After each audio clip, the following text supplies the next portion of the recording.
Vandaag zijn we langs de A2 bij Borren bij VDL Netcar en spreken met Guy van den Boren voor de Limburg Innovation Challenge en de Maastricht University Challenge.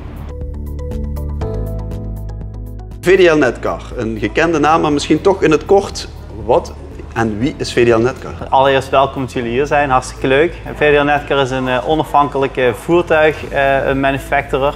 Wij produceren op dit moment auto's voor BMW en Mini. En sinds kort zijn we ook trots produceerder voor de canoevoertuigen in de toekomst. En hopelijk snel nog meer. Waarom doen jullie eigenlijk mee of hebben jullie besloten om mee te doen in deze challenge als VDL Netcar? Als VDL Netcar zijn we zelf heel erg gericht op innovatie. We zijn eigenlijk altijd al bezig met vernieuwde, innovatieve productieprocessen, maar ook alle randzaken daaromheen.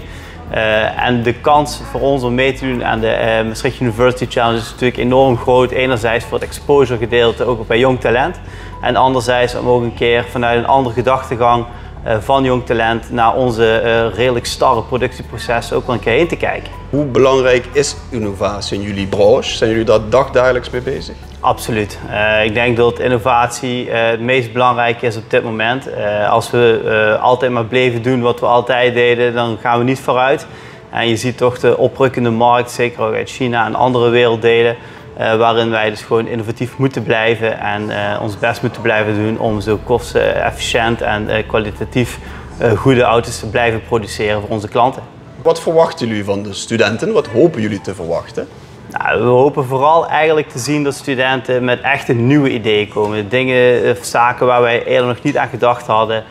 Innovaties waar wij vanuit onze geschiedenis niet 1, 2, 3 aan zouden denken, maar waar studenten wel mee kunnen komen.